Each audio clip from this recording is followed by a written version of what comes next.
Welcome to study ಮಿತ್ರ.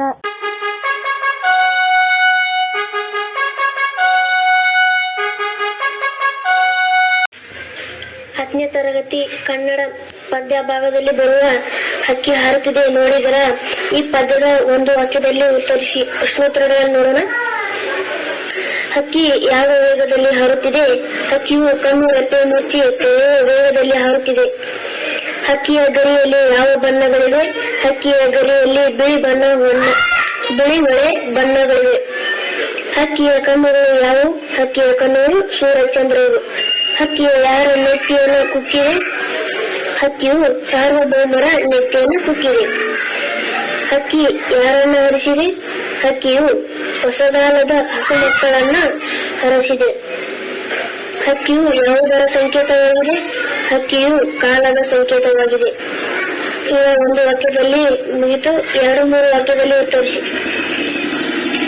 ಹಕ್ಕಿಯ ಹಾರಾಟವನ್ನ ಆಕಾಶಕ್ಕ ಹೇಗೆ ಹೋಲಿಸಿದ್ದಾರೆ ಎನ್ನುವುದು ಕುರಿತು ಬರೆಯುವುದು 2-3 ವಾಕ್ಯದಲ್ಲಿ. ಕಾಲದ ಹಕ್ಕಿಯು ಬಣ್ಣ ನೀಲ ಮೇಘ ಸದೃಶ. ನೀಲಿ ಅಂದರೆ ವೈಶಾಲ್ಯ. ನೀಲಿ ಮೇಘ ಮಂಡಲದಂತೆ ಸಮಬಣ್ಣ. ಹೌದು. ಕಾಲದ ದೃಷ್ಟಿ ತರತಮರಹಿತ. ಕಾಲದ ಹಕ್ಕಿಯು ನೀಲ ಮೇಘಮಂಡಲದಂತೆ ಅಗಾಧ, ವ್ಯಾಪಕ, ವಿಶಾಲ. ಎಷ್ಟೆಂದರೆ ಆಕಾಶಕ್ಕೆ ರೆಕ್ಕೆಗಳು ಮೂಡಿ ಆಕಾಶದ ಹೊರತ ಸಾಗಿದಂತೆ. ಕಾಲದ ಹಕ್ಕಿಯು ಹಾರಾಟ ಅಂತದು. ಅನಾದಿ ಎಂಬ ಮುಗಿಲಿಗೆ ಮೂಡಿದ ರೆಕ್ಕೆಗಳೊಡನೆ ಅನಂತವೆಂಬ ನೀಲ ಮೇಘಮಂಡಲದಲ್ಲಿ ಈ ದಿನ, ಮಾಸ, ವರ್ಷ, ಯುಗ, ಮನ್ವಂತರ ಕಲ್ಪನೆಗಳೆಂಬ ನಕ್ಷತ್ರಗಳ ಮೇಲೆ ಮಾಲೆ ಧರಿಸಿ ದಿನ ರಾತ್ರಿಗಳೆಂಬ ಸೂರ್ಯಚಂದ್ರನ ಕಣ್ಣುಗಳಾಗಿ ಒಂದು ನೋಡುತ್ತಾ ತೋರಿಸುತ್ತಾ ಕಾಲದ ಹಕ್ಕಿಯು ಹಾರುತ್ತಿದೆ. ಹೊಸಗಾಲದ ಹಸು ಮಕ್ಕಳನ್ನ ಹಕ್ಕಿ ಹೇಗೆ ಹರಿಸಿದೆ? ಯುಗಗಳ ಹಾಗೂ ರೋಗಗಳನ್ನೆಲ್ಲ ತಿಕ್ಕಿ ತಿಡಿ ಚರಿತ್ರೆಯನ್ನು ಹಿಂದೆ ಬಿಟ್ಟು ಮನ್ವಂತರಗಳ ಭಾಗ್ಯಕ್ಕೆ ಸಾಕ್ಷಿಯಾಗಿ ರೆಕ್ಕೆ ಎಬ್ಬಿಸುತ್ತಾ ಚೇತನಗೊಳಿಸಿ ಹೊಸಗಾಲದ ಹಸು ಮಕ್ಕಳನ್ನ ಹರಿಸಿ ಕಾಲದ ಹಕ್ಕಿಯು ಹಾರುವುದು.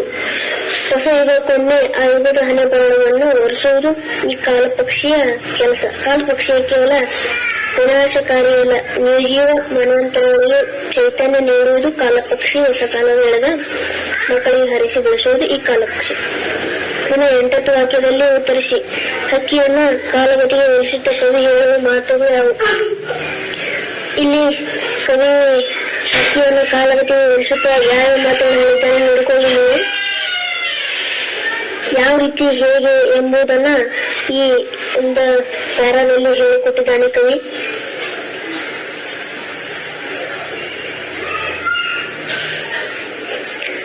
ಇನ್ನು ಸಂದರ್ಭ ಸ್ವಾರಸ್ಯವನ್ನ ಬರೆಯಿರಿ. ರೆಕ್ಕೆಗಳೆರಡು ಪಕ್ಕದಲ್ಲಿ ಉಂಟು. ಇದರ ಆಯ್ಕೆ, ಸಂದರ್ಭ, ಸ್ವಾರಸ್ಯ ಈ 3 ಬರೆದರೆ 3 ಅಂಕಗಳ ನಿಮಗೆ ಸಿಗುತ್ತವೆ. ಆಯ್ಕೆಯನ್ನು ಬರಬೇಕಂದ್ರೆ ಈ 3ನೇ ವಾಕ್ಯವನ್ನು ದ ರಾ ಬೇಂದ್ರೆಯವರು ಬರೆದ ಗರಿ ಕವನ ಸಂಕಲನದಿಂದ ಆರಿಸಲಾದ ಹಕ್ಕಿ ಹಾರುತ್ತಿದೆ ನೋಡಿದರ ಎನ್ನುವ ಪದ್ಯ ಭಾಗದಿಂದ ಆಯ್ದುಕೊಳ್ಳಲಾಗಿದೆ. ಸಂದರ್ಭ: ಬೇಂದ್ರೆಯವರು ಕಾಲದ ಗತಿಯನ್ನು ಹಾರುವ ಹಕ್ಕಿಗೆ ಸಮೀಕರಿಸಿ ಈ ಕವನವನ್ನು ಬರೆದಿದ್ದಾರೆ. ಬೇರೆಯವರ ಈ ಕಾಲಪಕ್ಷಿ ಕೇವಲ ಸಮಯದ ಪಕ್ಷಿ ಅಲ್ಲ ಅಂತಾರ. ಅಥವಾ ವಿಶ್ವವನ್ನು ತನ್ನ ಚಲನೆಯಲ್ಲಿ ಬದಲಾಯಿಸುತ್ತಿರುವ ಬೃಹತ್ ಚೈತನ್ಯ ಪಕ್ಷಿ. ಈ ಕಾರ್ಯ ಅನ್ನುವ ಪಕ್ಷಿಯು ಕರಿಮೇಲೆ ಬಣ್ಣದ ಪುಚ್ಚಗಳನ್ನು ಹೊಂದಿವೆ. ಬೆಳೆ ಬಣ್ಣದ ಗರಿಗಳನ್ನು ಹೊಂದಿವೆ. ಕೆಣ್ಣದ ಹೊನ್ನನ ಬಣ್ಣಗಳ ರೆಕ್ಕೆಗಳೆರಡನ್ನು ಪಕ್ಕದಲ್ಲಿ ಹೊಂದಿವೆ ಎಂದು ಕವಿ.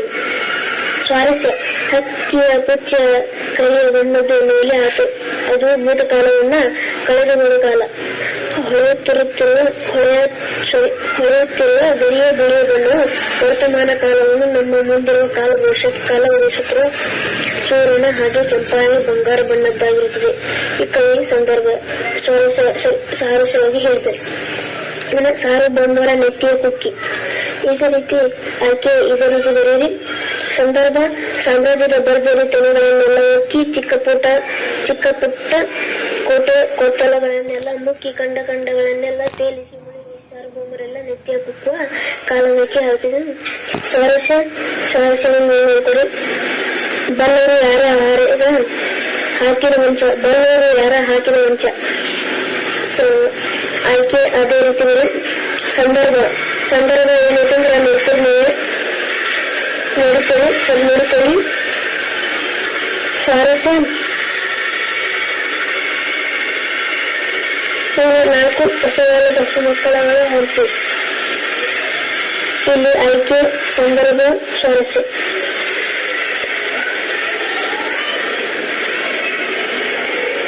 ಮಂಗಳ ಲೋಕದ ಅಂಗಳಕ್ಕೇರಿ. ಇದರಲ್ಲಿ ಆಯ್ಕೆ, ಸಂದರ್ಭ, ಸ್ವಾರಸ್ಯವನ್ನು ನೋಡಿಕೊಳ್ಳಿ.